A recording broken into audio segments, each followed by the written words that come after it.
Sirajul Islam medical কলেজের যে basement যেটা আছে, বেসমেন্টের পার্কিংয়ের স্থানে একটা সাদা মাইক প্রাইভেট কার ছিল।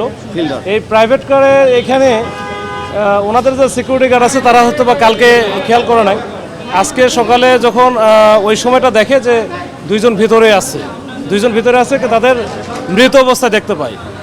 দেখতে পাওয়ার পরে কিন্তু আমাদের থানাকে ইনফর্ম করে, সাথে সাথে ওসি এবং এখানকার এসি রমনা দুইজনে চলে আসে। এরপরে তো আমিও আসলাম, এসে তাদেরকে আমরা এভাবে পাইলাম যে একটা প্রাইভেট কার, সাদা প্রাইভেট কারের ভিতরে ড্রাইভারের সিটেই বসেছিল, আর সেকেন্ড সিটারে আরেকজন বসেছিল।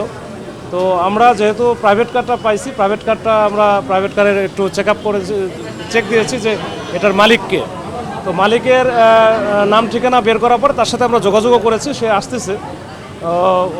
আর যে দুইজনে এখনও এইভাবে পূর্ণাঙ্গরূপে শনাক্ত করতে পারে নাই, তবে ড্রাইভারের সাথে কথা বলে, মালিকের সাথে কথা বলে যেটা বোঝা যাচ্ছে দুইজনের নাম আমরা আপাতত পাইছি। এটা ভেরিফাই করতে হবে, ভেরিফাই করার পরে হয়তো আমরা বলতে পারবো।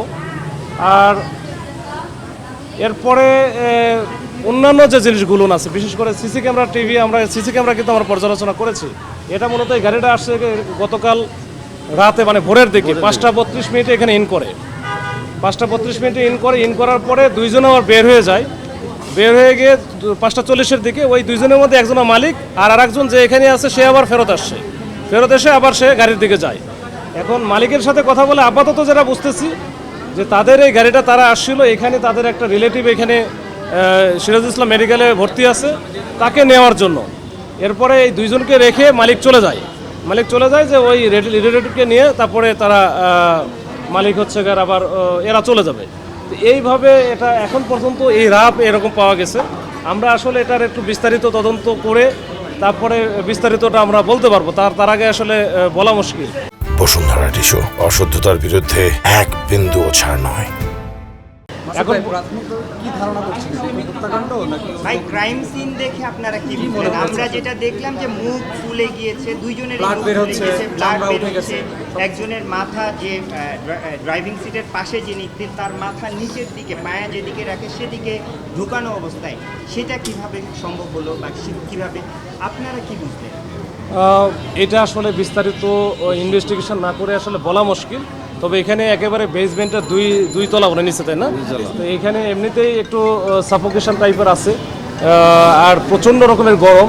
আর গাড়িটা যেহেতু একেবারে বন্ধ ছিল বলতে লক করা ছিল এবং কোনো এসি বা অন্য কোনো কিছু ছিল না, তো ওইখানে তো প্রচণ্ড রকমের গরম ছিল। কিন্তু এই গরম হওয়ার কারণে এই লাশগুলোর একটু ডিকম্পোস্ট হয়ে গেছে বেশি। তো এইটা আসলে আমরা একটু ওই যে আমাদের সিআইডি আসছে বা অন্যান্য এক্সপার্ট যারা আছে তাদেরকে দিয়ে আমাদের দেখাইতে হবে, এবং কোন পজিশনে কী ছিল আমাদের ছবি তোলা আছে, দেখাও হয়েছে। এখন এটা আমরা একটু অ্যানালাইসিস করবো, তারপর হয়তো বলতে পারবো। এই সিসিটিভি ফুটেজে কি কাউকে বের হতে দেখা গেছে কিনা? মানে ওটা তো বললাম, দুইজন বের হয়েছে, মানে ড্রাইভার ছাড়া যে দুইজন ছিল দুইজন বের হয়ে আসছে। এর মধ্যে একজন ছিল মালিক আর একজন যারা সেকেন্ড সিটারে বসে আছে। তো সেকেন্ড সিটারে যে সে আবার ব্যাক করে চলে গেছে, আর মালিক তো চলেই গেছে। এই হচ্ছে বিষয়, এটা এখন পর্যন্ত বেসমেন্ট থেকে ব্যাক করেছে কিনা পরে এখনো পর্যন্ত পুরোটা আমরা দেখতে পাই নাই, তবে এরপরে মনে হয় ব্যাক করে নাই যতটুকু পাইছি, কিন্তু এরপরে আমাদের আরো দেখতে হবে। হত্যাকাণ্ড নাকি অন্য কিছু, সেটা আপনারা কি? এটা আসলে হত্যাকাণ্ড না অন্য কোনো কিছু, এটা আমি যেহেতু মালিকের সাথে কথা হলো, সে যেহেতু এখানে আসছিল কালকে ভোরে, তাকে সে আসতেছে বললো যে আমি রওনা দিয়েছি, তো সে জানতো না এই ঘটনাগুলো। তো তার সাথে কথা হয়েছে, সে আসুক, তার তো পরিচয়, নাম ঠিকানা সবই পাওয়া গেছে। তার কাছ থেকে শুনলে এবং এইটার যে সিসি ক্যামেরা থেকে শুরু করে অন্যান্য যে ইনগ্রেডিয়েন্টসগুলো আছে এগুলো আমরা একটু ভালো করে যাচাই করলে বুঝতে পারবো যে আসলে